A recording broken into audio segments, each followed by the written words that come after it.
welcome back to the Block Party, episode 2, Brothers Debate. We are a little behind in terms of our second episode, but with that said, we are still very excited. There's a lot that's happened since we last went live.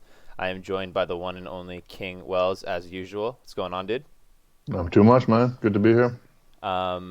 So I want to dive into a few things right off the gate because we've obviously missed a few weeks here. And since we've last gone live, there's been some underlying stories in the NBA that we haven't really had a chance to talk about. So the first big one I think we should probably mention, just by looking at the standings alone here, is the Phoenix Suns and that crazy win streak they went on. So they won, I believe, a total of 18 games, and then they eventually ended up losing. But Devin Booker was hurt throughout some of that. Chris Paul's looked absolutely unreal, continuing his new kind of, I guess, vegan-esque diet, staying healthy, MVP type season, you could almost say. How impressed are you with what Phoenix has done, trailing now just one game back of the Golden State Warriors, who we all at one point kind of unanimously said that the Warriors were looking like the favorites to win the title. But now, obviously, there's been a little bit of tread here with Phoenix. So I'm curious on your thoughts on the Suns and that crazy win streak, and if you think that was kind of just a regular season fugazi, you could say, or if you think that's going to be another consistent thing going into the playoffs, if they can actually put work in and get back to the finals again this year. Do you think that's possible? Did they make the finals? Of course, it's possible. I mean, the winning streak definitely caught me off guard. Like we were texting, and you told me, I think at one point when it was like at 16 or something, and I didn't believe you.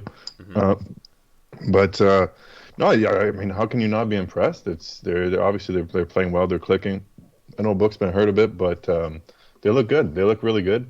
I don't know if they would be my pick to make the finals or to win the West. Even with that.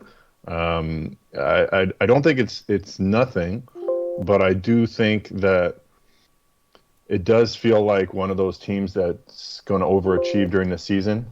And I have to see it more in the playoffs to believe it. I know that's probably not going to make some people happy, but I just think that's the way it is. Like if you compare them to Golden State, I mean, Golden State's done it in the playoffs many times.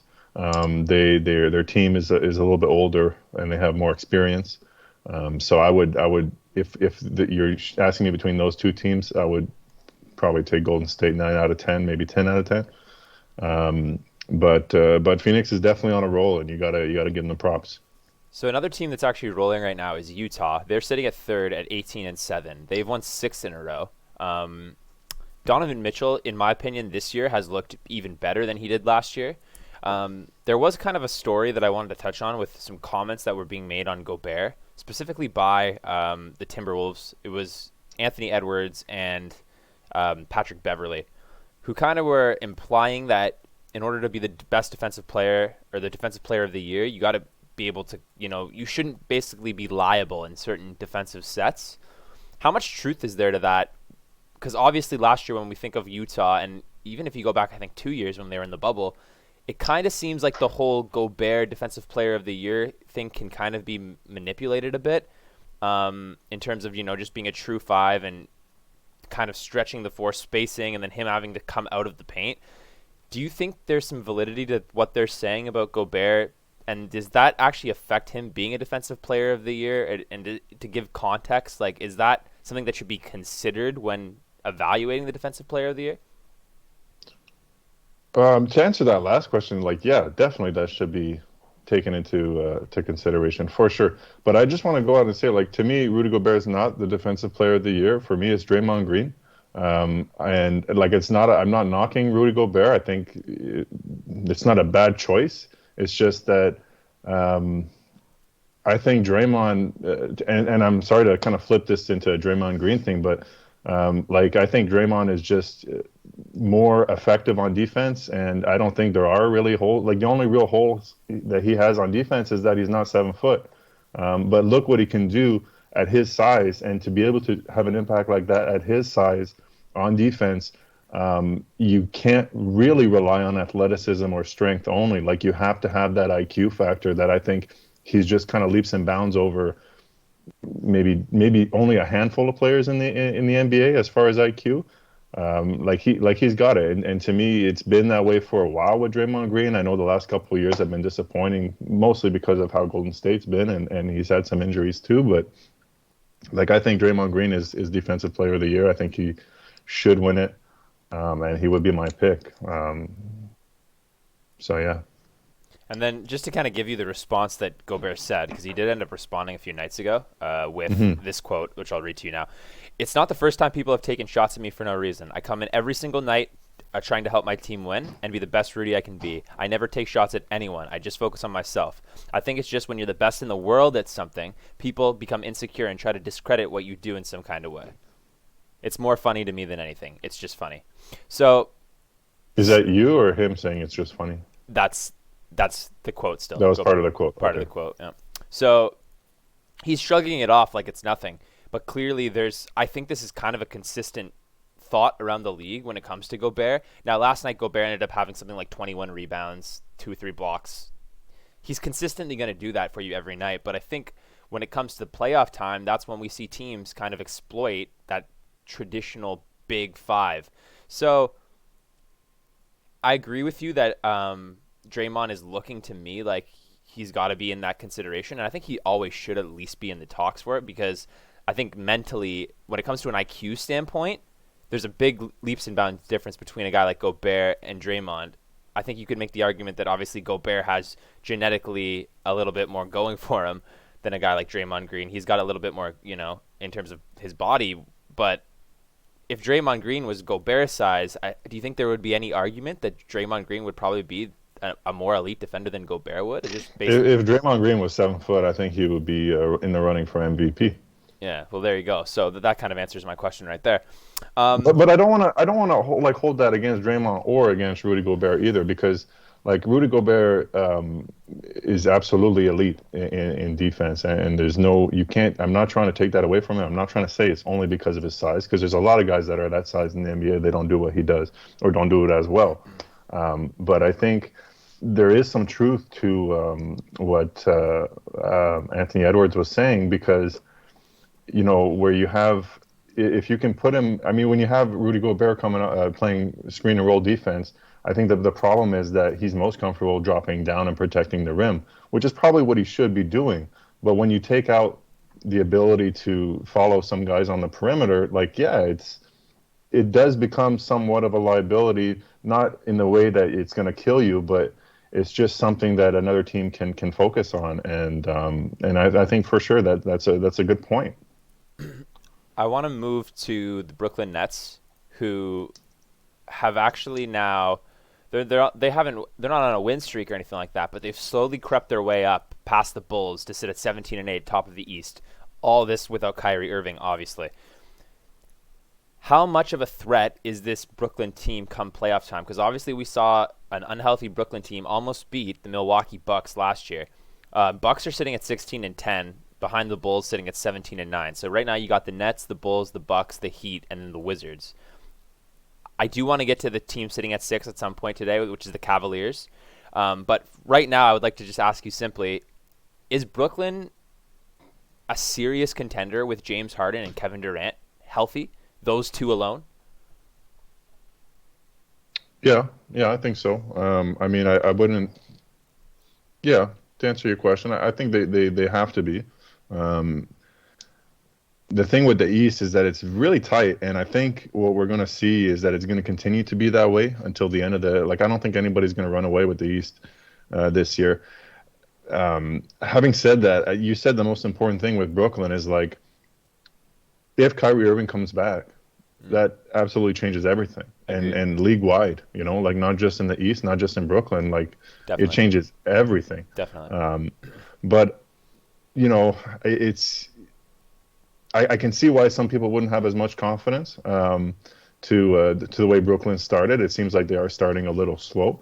But I think some of that for them is that they do have so much confidence, and they are, they do have a lot of new players too that are fitting in and working the system. Steve Nash as legendary as he is still like he's a young coach in his coaching career. He's still, Second year you as know, he's still head kind of coach, right? learning too, right? So Yeah. I mean, you got to take that into consideration as well.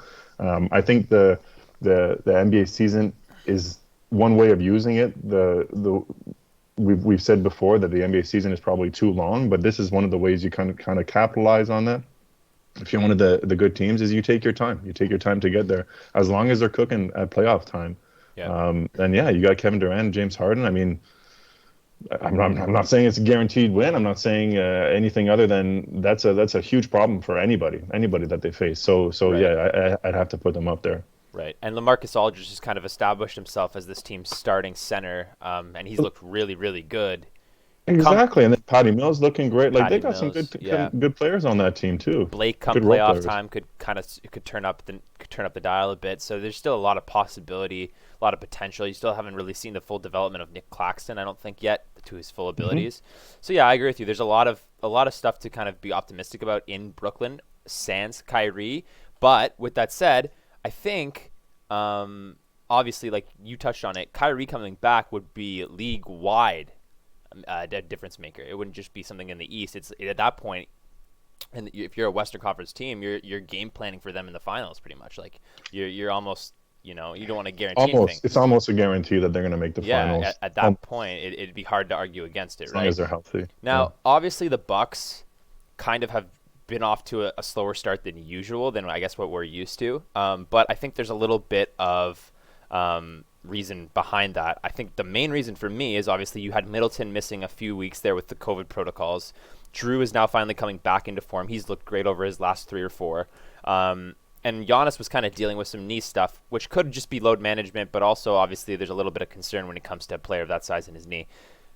Would you say that the Bucks slowly creep back into that 1 seed as the season goes on, just based on previous years and what they've done so consistently, at least in the regular season? I'm not talking about come playoff time, but do you think they creep back into that 1 seed past Brooklyn, just given their firepower at this current state? Guys like Connaughton, obviously, and DiVincenzo probably coming back at some point. Now, Brook Lopez did have surgery, but I wanted to touch on a piece that you've been really adamant on making an NBA return, which is DeMarcus Cousins, who's looked pretty good for this team so far. He's playing limited minutes, but a really, really good signing, I think, for them. Losing Lopez to obviously the back surgery, and then, kind of now managing that front court of Bobby Portis and DeMarcus Cousins coming off the bench. So do you think they have enough firepower to climb into that 1 seed this season, or do you think this is maybe the year that Milwaukee doesn't finish on top?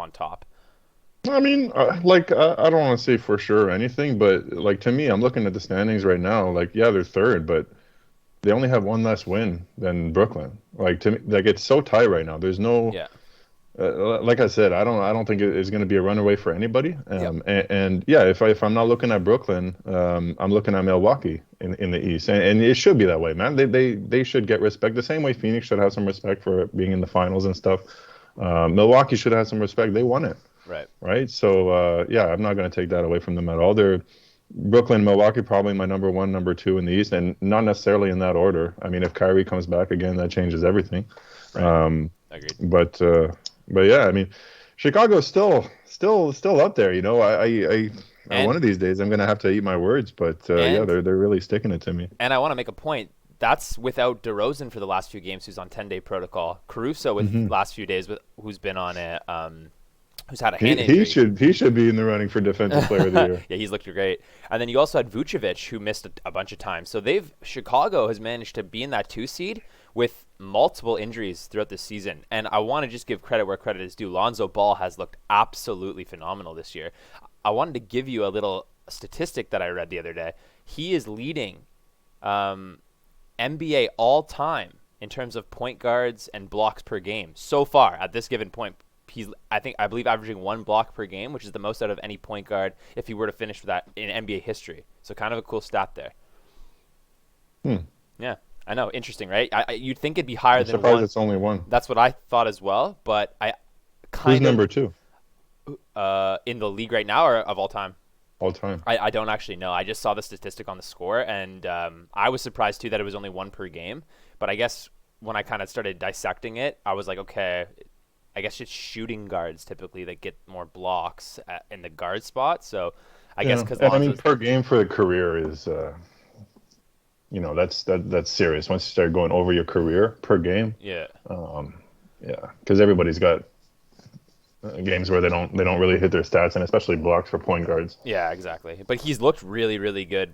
I think the other night he had something like 4 blocks, and then the game after finished with 3 blocks. So he's consistently like playing really good defense, and I think it's obviously has to do with his height and his just his defensive IQ. It's Billy Donovan, right? That's coaching them. I believe yes, Billy Donovan. Yeah. Yeah, he might get coach of the year. Yeah, it's looking like he's in that running for sure.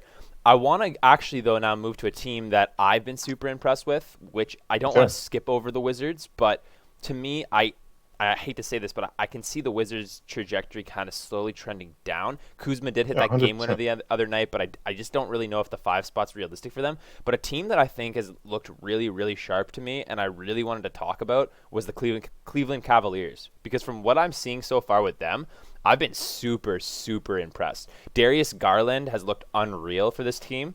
The front court of Allen and Mobley. I mean, we'll get to Evan Mobley and the rookies in a minute, but I've been so impressed with Evan Mobley and Jared Allen, and even Lauri Markkanen in these last few weeks. That's what I was gonna say. Lauri Markkanen, man, he's looking really good. Yeah, and he's playing some 3. Yeah, and there was a lot of kind of weird kind of talk when they got Markkanen and like, well, what's this team doing with all these big men? Another player that's looked unreal and in a matter of like 19 minutes per game is Kevin Love. Kevin Love looks like he's coming back to his old self here. He's not playing a lot of minutes, but he's coming off the bench. He's doing his thing. He's hitting threes. He's grabbing rebounds, and he's just kind of being a leader that this team clearly needed. Cleveland looks like a fun team to kind of be excited about. It kind of looks like if you're a Cleveland Cavalier fan, you have something to look forward to. I think, obviously, especially with Evan Mobley, but this is all without Colin Sexton in their lineup as well. So I think Cleveland, to me, if I was going to bet on Cleveland or Washington, who keeps this up, I would definitely put my money on Cleveland. But I'm just curious on your thoughts on the whole kind of Cleveland thing, and then I wanted to get into the rookies and what your thoughts are on Evan Mobley, because I think both of us can safely say that we were pretty wrong about Mobley in this first year. Because I personally, I can speak for myself, but I thought Mobley was going to be the one to kind of develop the slowest. Mm-hmm. But it turns out, like, this guy is right up there. Like, I believe at the moment he's leading the rookies in terms of rookie of the year here. You got Mobley, who just surpassed Scotty Barnes at 2, and then you got Cade at 3. So I guess we can transition this into rookie talk, because that's always a fun kind of subject. But yeah, man, Evan Mobley averaging 1.9 blocks per game, 14 points, 8.2 rebounds. He's hitting his threes. Looks like his free throw percentage is pretty consistent at 78%. He's not turning it over too much. And I mean, I think just like last game, something like 5 blocks, 2 steals. This kind of seems like it's sticking, and it's not a fluke. Like, this seems like he's the real deal, already looking like probably one of the best shot blockers in the NBA at 20 years old. What's your thoughts on Evan Mobley so far? Because for me, he's totally blown my expectations out of the water. Yeah, I mean, he's looking like a franchise guy, 100%. And I know there were some rumblings of people saying that he should go number 1, which sounded a little out of place at the time. But now you see where that's coming from. I mean, a guy that size with the stuff that his skill set that he has at his age, does not come around very often, and for as many players like Dragon Bender that we've had, right? There's only a couple that usually hit, right? So you can also see why people would be hesitant, but it looks like he's playing the part well. The one thing I'd be worried with him, and I'm not trying to throw water on the fire or anything, is I think I would be. It's not that I'm worried, but his body holding up throughout the whole season, being so young, playing against the big boys down low. Yeah. That would be that. Like, that's got to be tough for him. I'm not trying to say I don't think he can do it, but I think that's somewhere where that's going to be really, really tough for him. Mm-hmm. But clearly so far, hasn't seemed to be a problem. And like I said, he's looking like a franchise guy. I know that if he was available at 4, I'm almost certain the Raptors would have taken Evan Mobley. Yeah. Even over Scotty Barnes. So, yeah, and it doesn't look like that would have been a bad pick either. So, right. Yeah, it's definitely a lot sooner than I expected, and you got to give him credit. For sure. Let's do this as a segue to talk about the rookies here, because the rookies have been so exciting. I have the rookie board pulled up here in terms of kind of leading the rookie of the year race, but I have all their stats pulled up. Kind of an interesting statistic. So all three rookies leading here. So we got Mobley at 1, we got Scotty at 2, and we got Cade at 3. Those three is kind of what we'll focus on right now. They're all averaging around 15 points a game. You got Mobley and Barnes averaging 8 rebounds. I think the one thing that sticks out when I'm looking at this is the field goal percentage of Scotty Barnes being so elite. It is coming down a little bit, but with that said, his 3-point percentage or his 3-point attempts are going up, and I've been super impressed with his stroke, especially from deep, as we kind of keep going on and on and on in the season. I think Siakam coming back, there was a little bit of fear that would kind of limit his growth, limit him a little bit. But then obviously you have OG dealing with that hip flexor injury, kind of allowing Scotty to keep playing that same role. How do you see this panning out, honestly? And then the other player we obviously had to touch on is Cade Cunningham, who is over the last 4 or 5 games looked very much like a number 1 pick as well. 2.2 threes a game now he's hitting. His free throw percentage at an 87% clip almost, so that's looking like it's something to be, like usually, like we've talked about this before as well, when a player can come in and hit free throws at a super high rate that in their rookie year, that's usually a really, really good sign in terms of shooting the ball. His 3-point percentage has skyrocketed over these last few games. And then obviously we still have guys down the board here like Franz Wagner playing extremely well, Josh Giddey playing extremely well, Chris Duarte playing extremely well, Jalen Green obviously kind of being the one probably biggest disappointment so far at this point of the season. He has been battling some injury, but I think even just besides injury alone, if you're just looking at the numbers, he's clearly the one kind of out of these top 6 pieces that looks like he's got the most development still in his game, which is kind of weird because a lot of people thought playing in the NBA G League Ignite was really going to help him in that first year. But I guess there's just been so much separation from these, especially these top 3 guys, that it's kind of, left a bad taste in people's mouth when it comes to Jalen Green a little bit. But I'm curious on your thoughts on the Rookie of the Year, and I'd like you to try as best as you can to eliminate the bias of Scotty Barnes, because obviously we both like to see Scotty Barnes take it. Just being Toronto Raptors fans, we'd obviously want Scotty to take the award. But do you think out of the 3, who would you, if you were betting your own money, let's say, would you bet your money on Scotty, or would you bet your money on like a Cade or a Mobley to grab the award just based on what you're seeing? And maybe I'm kind of considering just OG coming back at some point of the season would be my one little concern with Scotty getting it. But I'm curious on your take on the rookies. Yeah, I would probably say that Evan Mobley's probably been the most impressive, just considering his team is overachieving as well, and that's big for me. You know? For sure. So that's probably what I would take in the most consideration. I think Scotty is probably going to do what he's been doing all year, and he's probably going to keep doing that. So I don't think it's unlikely, or I don't think it's impossible that he ends up winning Rookie of the Year. I think it is going to be tight, and I expect Cade to keep coming back as well. So I do think it's going to be a tight race. Right now, I would probably lean towards Evan Mobley more just because of the team success as well. Yeah, and he's been a big part of that for sure. So that's probably where my money would be. But yeah, all these rookies have been super impressive. I mean, and even like Jalen Green, I'm not down on Jalen Green. I know that if you are just looking at the numbers, it's easy to get like discouraged with that, especially if you're a Houston Rockets fan. But I think the thing to keep in mind with Jalen Green, especially when comparing him to these other players, is that he's the only one out of that bunch that's like a scorer. You know what I mean? And like. Right.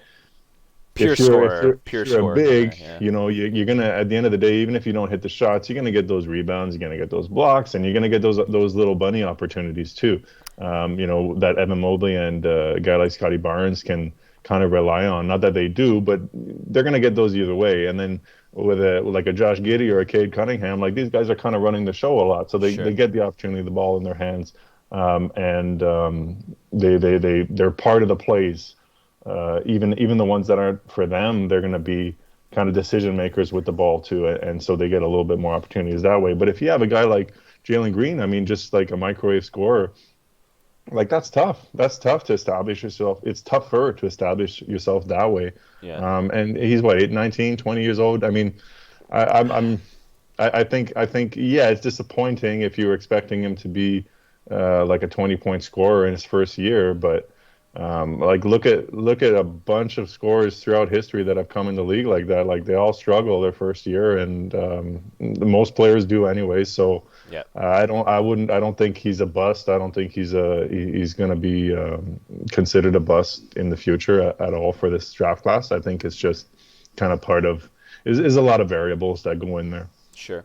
Let's do a fun little thing here. Redrafting the top, we'll do 6 picks. What would be your order? Like, and exclude team needs, exclude all that, but just based off what you've seen, what would be your kind of order here? Because obviously, I think guys like Scotty and Mobley probably move up the board. Green moves down a bit. You might have Cade move down 1 or 2 slots just based on what we've seen so far. But um, what would be your kind of order here? I know that's kind of a random question, kind of hard to think about, but don't even give me Yeah. the team. Just Well, I give me mean, like, top six is tough, but I think the top three would be Mobley, Barnes, and Cade. Maybe not necessarily in that order, but I think that's probably yeah, pretty pretty safe to say. pretty bang on. Okay, cool. And do you think we have guys like and Giddy and Well, maybe like Duarte for sure would be like in the top 10. You know what I yeah, mean? for sure. Duarte's looked really good, and I actually we can actually use that as our next segue because I wanted to touch on Indiana and these kind of trade rumors, um, and Yeah, this is exciting. Let's something go with that. something that's kind of gotten me thinking here too is they haven't really talked about Brogdon in any of these deals. Let me just pull up Indiana here on the Hmm. but they haven't really talked on Brogdon in any of these kind of deals or these packages. But it would kind of make sense to trade Brogdon or maybe like to open up some more playing time for Duarte, just how based on how good he's looked. You have obviously, I don't know because I like Brogdon at the point. I do think he fits their timeline though, because he was a little older coming into the league. He's kind of more of a win now guy in my eyes, just based on how he's performed the last few years. He's still relatively young. I'm not kind of trying to say he's old or anything like that, but Hmm. just based on having guys like Levert that they just signed and Duarte, maybe they kind of want to free up some minutes for him. Could you see him just Brogdon being kind of put into a package with a Miles Turner and sending maybe that a guy like that to For Toronto? what? It Well, depends for what, you know? I mean it's all relative to what they're giving up, what they're getting back. But obviously Miles Turner is really not happy from that quote we read the other day. I'm nothing more than a glorified role player here, is the exact quote he said. Hmm. And then you have guys like Sabonis that has been rumored to be on the block. You have the Pacers just really underachieving. Now there's even kind of some more drama here. Rick Carlisle has entered protocols. Um, so like there's a lot of shit going on in Indiana. It looks like, and not not a lot to be necessarily excited about. Kind of looks like it's a little bit detrimental here, but obviously, I think guys like Miles Turner warrant a lot of respect around the league, and I think they warrant a lot of attention for a team like, Toronto that could really use a five. Yeah, man, I've been wanting Walt Turner on this team for like 3 years now. And if there's any chance of us getting him, I think we jump on it. The one question I keep going back to is, would you give up Gary Trent Jr. for Miles Turner? At the start of the year, I'd say yes, no question. But now I'm not so sure. I'm really not so sure just because of Gary Trent's age and the contract that he's on and the trajectory that it looks like he's doing. I mean, that's a really tough one for me.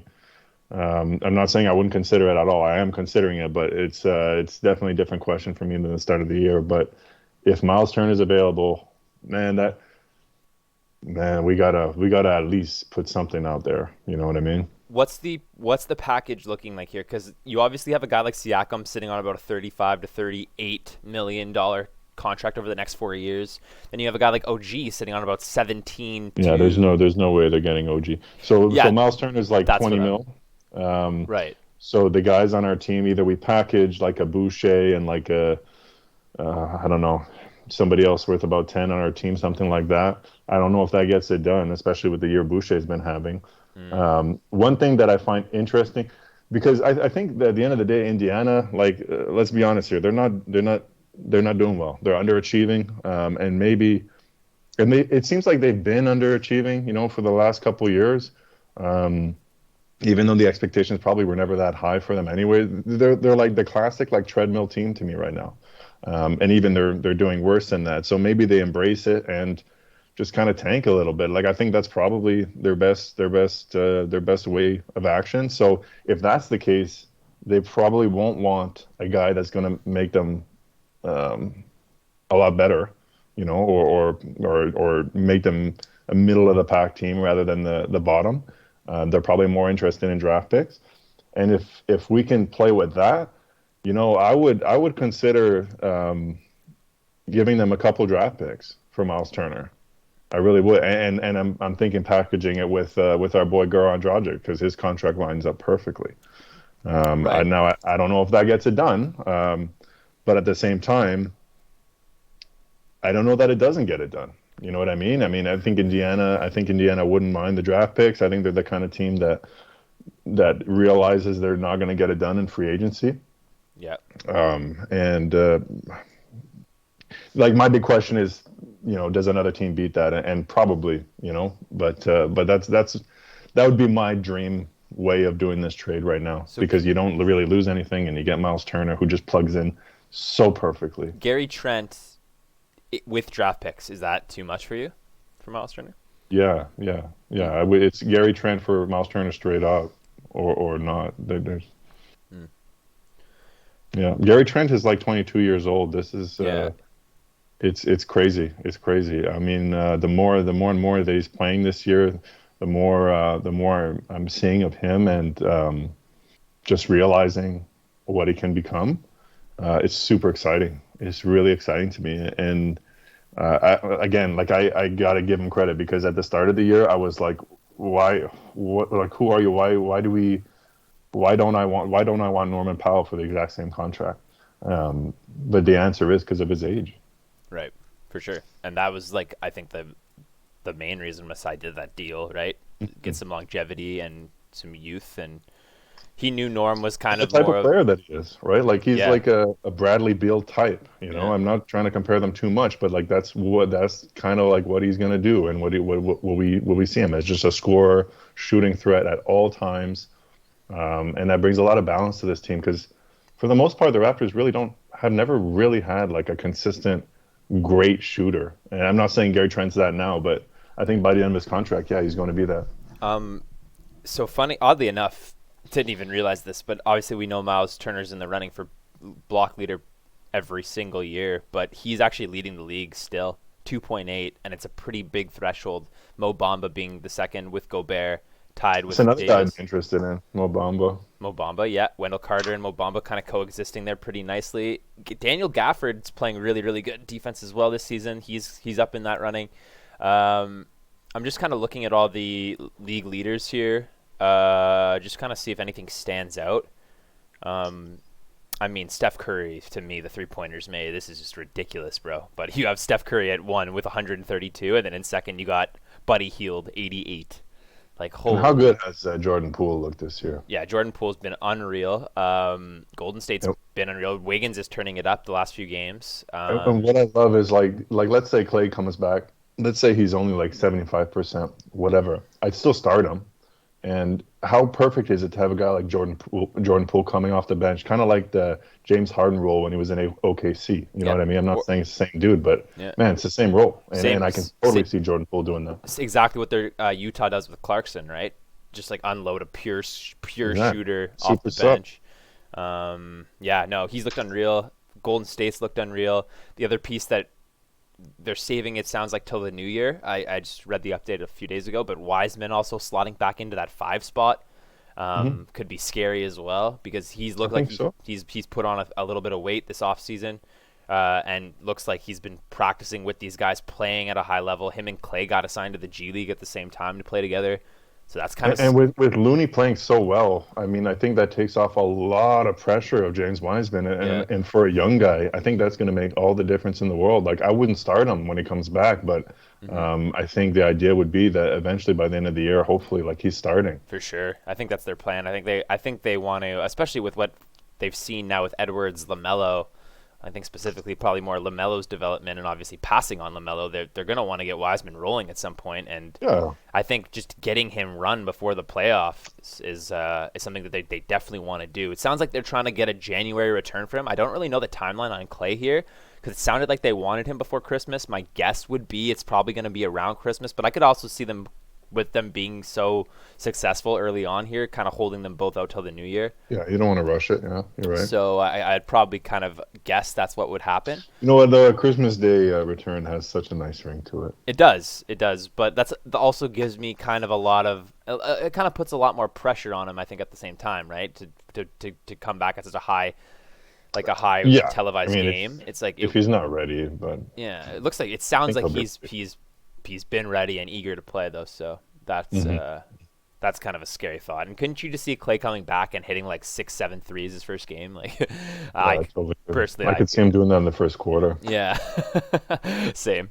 He's unreal, And man. I heard or I read it.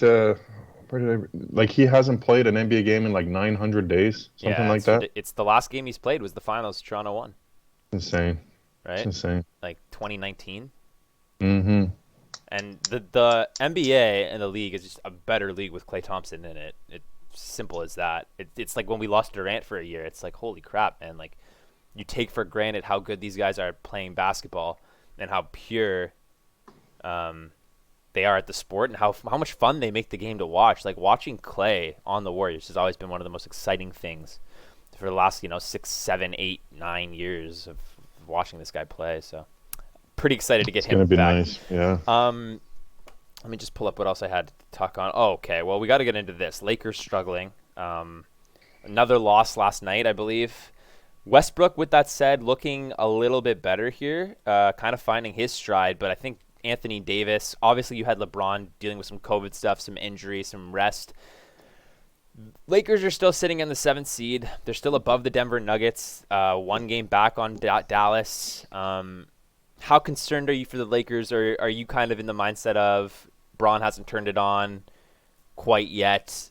Davis will probably catch a stride. I personally am kind of on the side of optimistic because of how Westbrook's fitting in now. It looks like Westbrook's catching a little bit more of a stride, so that's what I like to see. But I think clearly defensively they got to get back to their old ways. And it's still, relatively early. They're still not – it's not like they're sitting down at the 14th seed, right, 14th spot with a losing record. They're sitting at 500, so I think there's still some wiggle room to improve, obviously. But I think we'll probably have to see LeBron take a little bit more into his hands here in the next few games. But how concerned are you with the Lakers given their 13-13 record and the talks of potentially firing Frank Vogel, which I don't know how much validity there is to that. LeBron kind of nipped that in the bud the other night and said, look, this isn't a coaching issue. This is a player issue. So what's your thoughts on the Lakers' struggle so far? I mean, it is what it is. Like they're probably struggling a little more than I expected, but at the end of the day, it's the same thing I've been saying for a long time, and not just for the Lakers, but for players and as individuals and for teams in general. Like it's a long ass season. These guys know it, and they're just they're going to get there. If I was a Lakers fan, I don't think I'd be that concerned. I mean, you have LeBron James on your team, you have Anthony Davis on your team, you have a lot of great vets on your team, and Russell Westbrook still has some room to get better. So I think they're on the right trajectory. Yeah, maybe it's taking a little bit longer than we would have liked, but I don't see any reason to even have a panic button around. Yeah, I think firing Frank Vogel would be kind of like a panic move. So I definitely don't think that's And I don't think it's necessarily Vogel's fault. Like when I think Charles Barkley said it best. Like Anthony Davis really needs to take ownership here and become the best player on that team. Like he needs to be looking at it like it is. Last year was my year. I should have surpassed Brooks. Well, he's been needing to do that. You know, like it's that I would have more concern about that as a Lakers fan, like that the legacy. Because that LeBron probably wants to play with his son, and then I think he's going to do it in a way that he'll set himself up so that he can move around to wherever his son gets drafted. Like I think that's the plan. I think that's really the only thing he has left, like besides winning more championships than Jordan or whatever, like that's really the only thing He that he wants can to. do to, Yeah. separate himself from anybody else.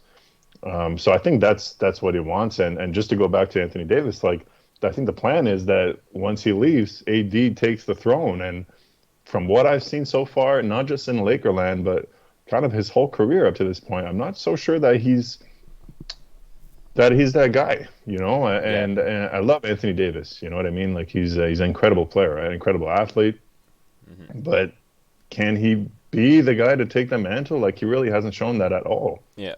I mean, we saw flashes in the bubble. The shot he obviously hit versus Denver. Huge finals, huge playoff series.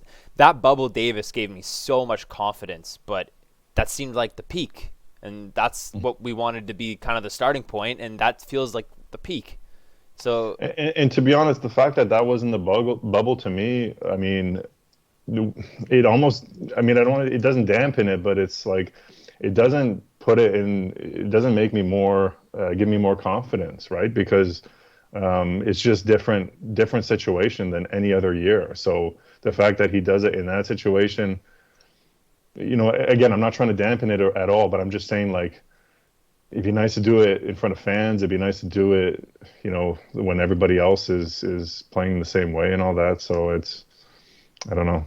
I know what you mean. But and then you obviously have a guy like Luca who does it in the bubble, does it after the bubble, does it the next year. You know what I mean? Yeah. You have a guy who like not to compare Was the it two his in any first way. year in the bubble or was his second year? Luca, I think that was his second year, Okay. bubble Okay. year. But I mean, the shot he hit in the bubble, which he then hit the same type of shot, was it the next year in the playoffs, and he hit the same shot this Oh, year. yeah, he did the same. He almost took the Clippers out 2 years in a row. Yeah, it's ridiculous. And I Maybe we should stick on Luca for a that's what second I was because just gonna say because a lot of people are he was kind of getting upset. Yeah. yeah, and he was kind of criticizing himself the other night, and I wanted to kind of touch on that, saying he's out of shape.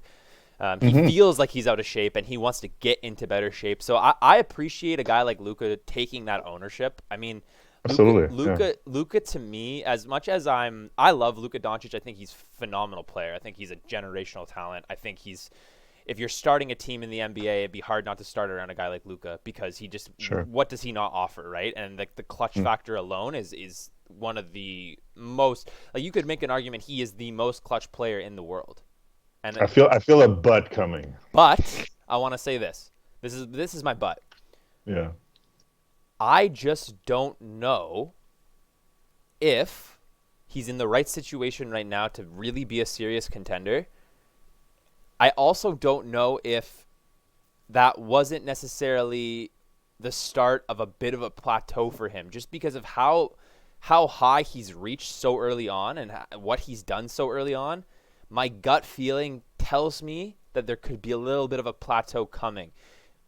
I One thing I want to say though, to his credit, and something I can never knock on a player for doing, is taking accountability. I love the Mm. fact that Lucas seems like the kind of player that if they're losing, he's taking ownership, saying, I got to be better. He's never really pushing the blame on his teammates. He's never really finding an excuse. He's always kind of self-aware that, he can still be so much better. And I think that to me is something that you got to take into consideration when you're like, well, if he's going to plateau, like a guy who's very self-aware of his surroundings, his situation, and himself, it's and a guy with that level of talent and awareness, IQ, and just this simplicity to how he plays the game at the pace at which he plays the game. How could you say the guy's going to plateau? But to me, it's just because of the level that he's achieved so early on. I find it hard to see it getting better. Now, if he can do that, well, then we're probably talking about a Hall of Fame player if he's not already that, right now. But I know you're super high on Luka. I'm a Luka fan, but I think there's a little bit of inflation with people hyping the guy up to this level that he is, already one of the greatest of all time. But I think he I could don't know definitely. who's saying that. I think.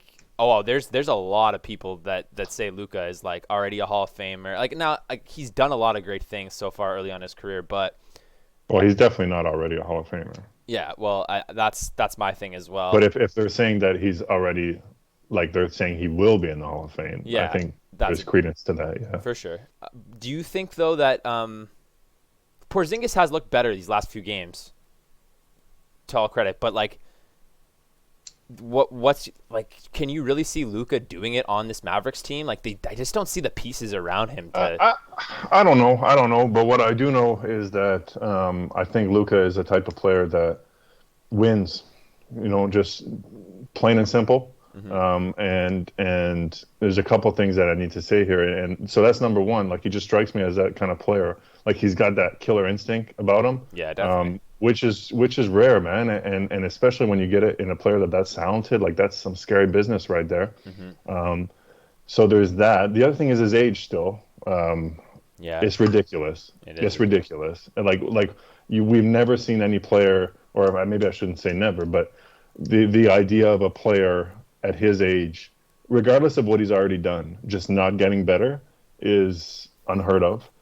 And then the other thing is, like, even if he does plateau, like, he's plateauing at 30, 10, and 10, in that ballpark. And, like, that's insane.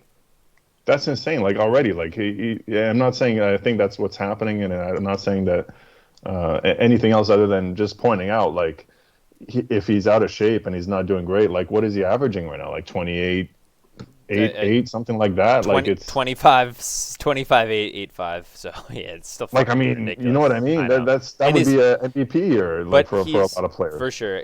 But he does that in his sleep. Like, that's the thing, right? Like, he does that in his sleep. Yeah, he does that in his sleep. So it's but that's my point is, like, if he's off, and that's what he's doing. Well, just wait till he's on, and from what he's shown already is that he does turn it on in the playoffs too, as we get closer to it. And some of it too is, like, he's realizing he's played enough now where, one, he doesn't have to make a difference, or not, he doesn't have to like, people know who he is now when he comes in the building, right? 100%. He's not putting people are on notice. It's not like he's walking into the building thinking, I gotta prove myself. No, he's proven himself. He's proven. But that's what I mean. So, like, he's understanding what point it is in the season too. Yeah. And I think that has a lot to do with it. And the other thing too is he's a young player. He's a young player, and he's learning all this. He's learning how to take care of his body.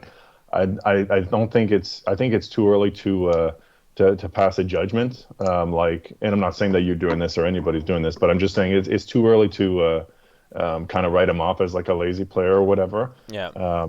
I think he's learning, and to your point, I mean, just the fact that he's taking ownership for now, and I think is a really, really, it's the only thing he can do, but it's just a great sign going forward. I mean, that's if given this situation, that's what you'd want to see from a guy like this. So I guess that's a leadership thing, I think what he's suggesting too. So he had a long year with the playoffs, all that. His listed weight is 230. He's sitting at about 260 right now, so he's about 30 pounds heavier than he'd like to be, I guess. But at Zion diet. Yeah, seriously. And oh my God, we didn't even get to Zion and the pictures that came out the other day. Still not looking like he shed any weight, by the way. I don't think it looks that bad. I just think did you see fridge. Did you whatever? Did you see the picture? Did you see the picture? Did you see the picture of him the other day though, in the tracksuit? I don't know, maybe not. It looks pretty bad to me. But Zion's also just a big guy. Whatever, he's a big. One thing here's my two concerns with Luka. Yeah. This season, from what I've seen, mm-hmm. turnovers higher than they were last year. Looking like that trend is continuing. 9 turnovers last game. Okay. Mm-hmm. My biggest concern. This is the year I wanted him to take a step up with his free throw shooting. It's gotten worse. I don't like to see that. Stuff like that gives me the plateau effect. That's all I'm saying. But again, like you said, he's a 25, 8, and 8 in his sleep. Mm-hmm. He's a winner. He takes accountability. Those things can. And the league has changed, right? The league has changed this year. New the rules, way they're calling it. He's not getting to the line as easily. And he was one of those guys that got to the line, like, not always, but with those James Harden, Trae Young calls, like, he was good at that. Yeah. So it does make sense that his free throw rate goes down and that his shooting goes down because. Yeah, I was thinking more free throw percentage though. Free throw percentage. Yeah. And while that is a huge problem, and that was the only thing I could point to when they were playing the Clippers last year that he was doing wrong. Right. If you're shooting less free throws as well, it does kind of make sense that you miss more. You don't really get in the rhythm, right? So. Anyways, I'm not trying to defend Luka or anything like that. Like, whatever, it is what it is. But we'll see. I think if we're feeling if we're asking these questions at the end of the year, I'd be way more concerned than I am right now. And if I was putting my money on it, we probably won't be.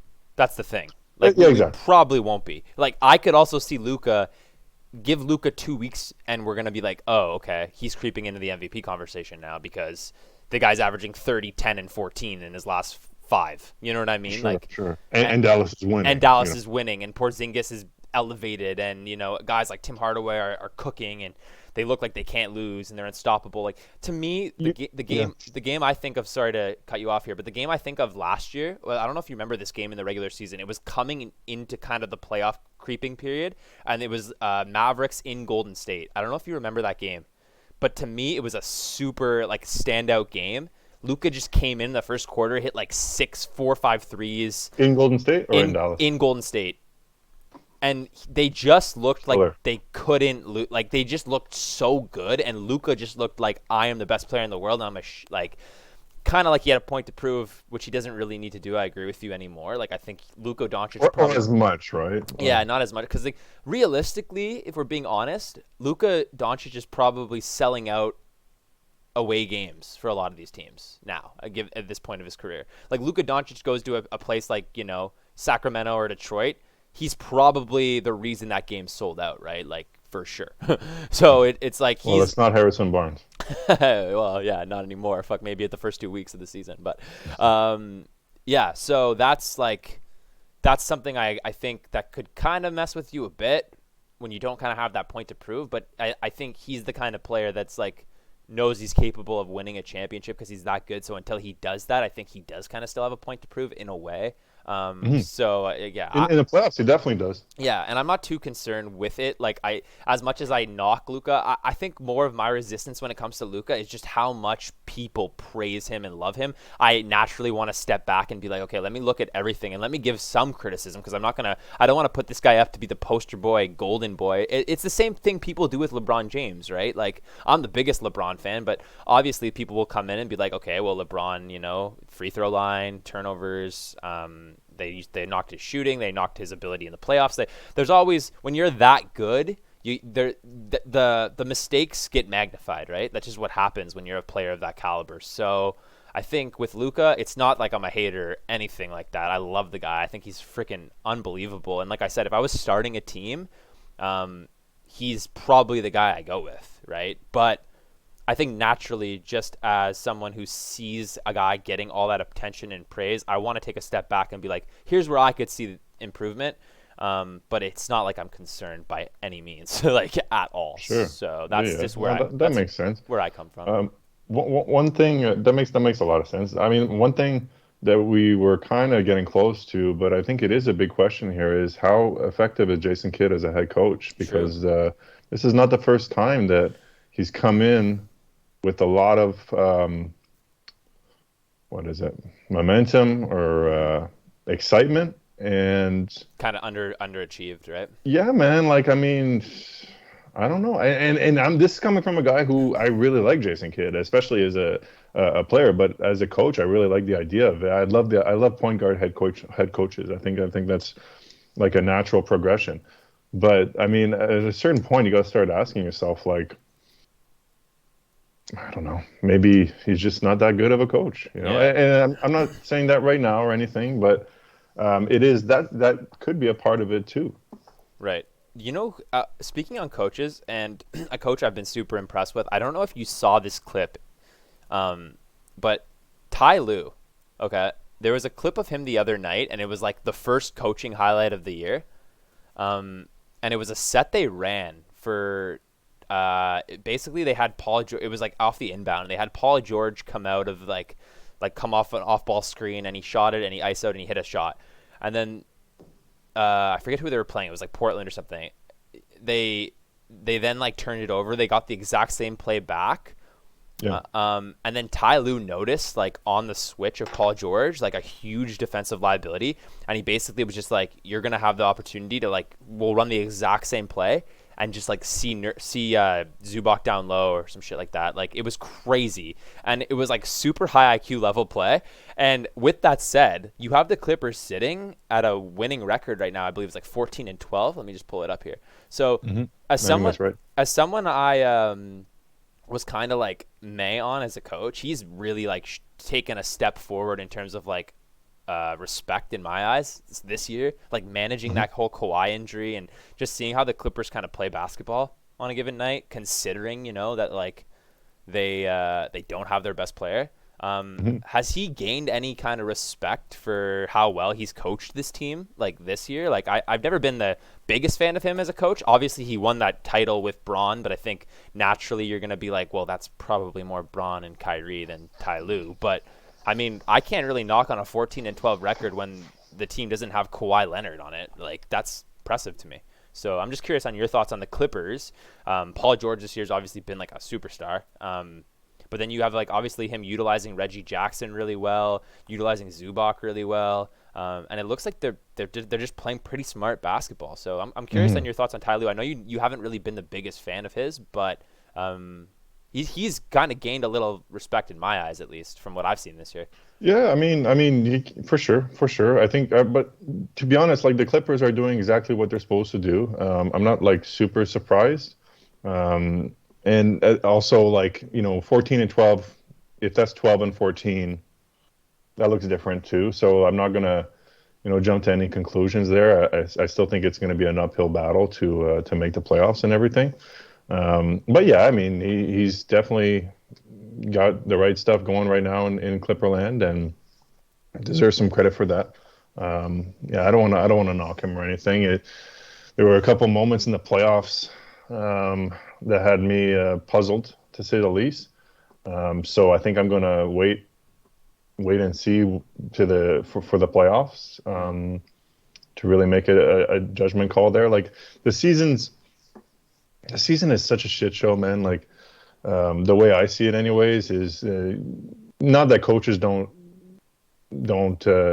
try, but like I don't think they do the same things. I think they kind of try out different things, and I think that they don't want to show their hand too for the playoffs. It's like a poker hand. It's like they're Exactly. they're kind of like they play it safe maybe, and then they might go a little bit more kind of what they're fully anticipating during playoffs. But can you knock a coach like, because there's the counter argument is then there's a coach who plays it super safe, and then it's like higher, like, or do you kind of praise a guy who maybe takes a little bit more risk and then the risk pays off? Like, I definitely the guy who takes a risk, but I think like for me, I think the way the league has evolved and the way the game has evolved, and the players, the way they have evolved as well, I think like the best coaches in the league are more motivators than like basketball minds. You know what I mean? Like I think there's like a philosophy there. And Pop is like Greg Popovich does both. I feel wouldn't like, he does both, and he's kind of adjusted to do both. But I think that like that's not really how he came in the league. Where you look at a guy like Phil Jackson, the Zen Master, right? Master. Like that's what he did, man. He managed people's personalities, motivated people. Dennis Rodman, right? That's it. That's what I'm saying. And if we look at a guy like Nick Nurse, where obviously he's got the basketball mind, and I'm not taking that away from him, but I think the way that he's just kind of throwing everything at the board right now with the Raptors, is such a young team. And really, I think at the end of the year, what he wants is the team to agree on like certain principles and certain like mindset things rather than actual plays. Right. You know what I'm saying? Yeah. And I think that's a bigger thing. And I'm not saying Ty Lue doesn't do that, but I'm just saying that's how I judge a coach, really. And I think that might be a problem with Jason Kidd, going back to that. Like maybe that's he's got that old school mentality, and he's just not right. It seems like Nash is kind of trying to fit into that realm of like the player aspect. He has to, man. He's got a tough one. But you'd think with a guy like Kidd, because he was a player, that he'd be able to kind of separate, I guess, from the textbook coaching. But I agree with you that there's just something that isn't quite there. even though like guys like Giannis have come to his defense, being like, "I love playing for Jason Kidd," and Mhm. I don't know if that's just Giannis being so easy to probably coach more Well, I than mean, anything. how like some people personalities match and some Yeah, don't. Like some people, like Jimmy Butler would say that about Tibbs, right? But not right. a lot of players would. Okay, that's actually something I thank you for saying Tibbs because I want to get into the Knicks and Yeah. Okay. Okay. Kemba Walker falling out of rotation caught me really off Yeah. guard. And then you know what I love to see? I love to see that Tibbs takes Kemba out of rotation and they still fucking lose. I was so happy to see that because it felt to me, All right. it felt to me like a shot at Kemba. Like they were like Tibbs was kind of pushing the blame onto Kemba Walker for their struggles. When I was watching Oh, you them, think so? that's what it felt like to me. And I think Kemba handled it like a champion. I think he was super mature. I think he was super like I had a lot of young guys watching me. They all wanted to see how I'd react. It is what it is. I obviously he hasn't played like good by any means. He had a Hmm. really great game in Charlotte. I'll Hmm. give him that. I watched that game. But the Knicks just don't look like the same team. And I probably could have called that going into last year. I wasn't very high on them as a team. When everyone was so excited about the Knicks going into the playoffs, I kind of had a feeling it was a bit of a fugazi. Looks like it definitely was a fugazi. I kind of thought Julius Randle probably was going to have the best year of his career. Kind of looks like that's what happened. But I'm kind of happy that with the struggling Knicks, I hate to say it, and I know Knicks fans are some of the craziest fans in the NBA, the most diehard fans in the NBA, but to me it felt like a lot of that blame was being pushed onto a guy like Kemba, and I just can't believe he's completely out of rotation. Like, I could still see him having a bench role, if anything, coming off the bench and being a scorer, Well, but I'll tell you how I look at it. You raised some good points. Now I didn't really get the feeling. Now, mind you, I haven't been following it that closely, but I never really got the feeling that they were using him as like a scapegoat. mm, But I think, and I've been thinking about this, with Kemba, first of all, I'm disappointed. I thought that him going back to New York and um, playing in MSG was just going to help him. re-energize him, Yeah, and same. I think a lot I of was people kind of did. waiting for some magic to happen there. But sometimes it doesn't. Whatever. I think one important thing that you said is like, yeah, these young guys are looking at him to see how he's going to react, and everywhere he has gone his entire career, people have said that he's an excellent teammate and a professional. So I wouldn't Yeah, expect anything less. But I think one of the reasons that it's not that it's not working, but a reason that it's easy for the Knicks to kind of pass on Kemba is because they have Derrick Rose, and he's already doing, I very. think, ideally what Kemba should be doing for a team. Oh yeah, You know, he's looked great, so man. I yeah, love to see D and Rose do that.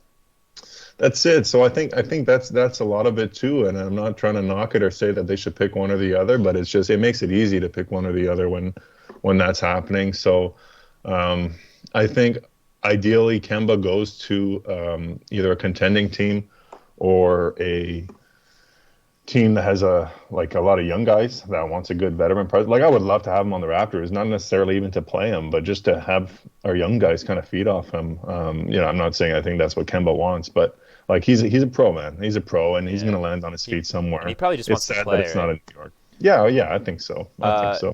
I believe December 15th is the day they can trade him. Like, Yeah, it's coming up. do you think they'll probably look to move him early just based on like mutual respect kind of Yeah, thing? yeah, I think so. I think so. You'd But hope like so, I said, I think they're gonna find him a place to go. Like they're not gonna get anything for him at right? this point. But he's Um, not really signed to a huge deal or anything. I think it's like 18 million for 2 years, so it's pretty easy contract to something, but they probably might they trade. might even like buy him out, man. Like Right, right. I don't expect to that they'll make it difficult. I think both sides just amicably will professionally make it happen. Hopefully he does. Hopefully he's not just sitting on the bench in New York all year. But Yeah, that'd be tough. I've seen weirder stuff happen. How do you feel about maybe the Clippers going after him after the buyout? Yeah, yeah. I think any team, I know I said contending, but I mean like any team that's in the playoffs or pushing for the playoffs or basically that's trying to win, I think can for sure can use Kemba Walker. Yeah, And and that's a nice fit in Clipperland for sure. I mean, Reggie Jackson does a lot of the things right now that you'd want from Kemba, but right.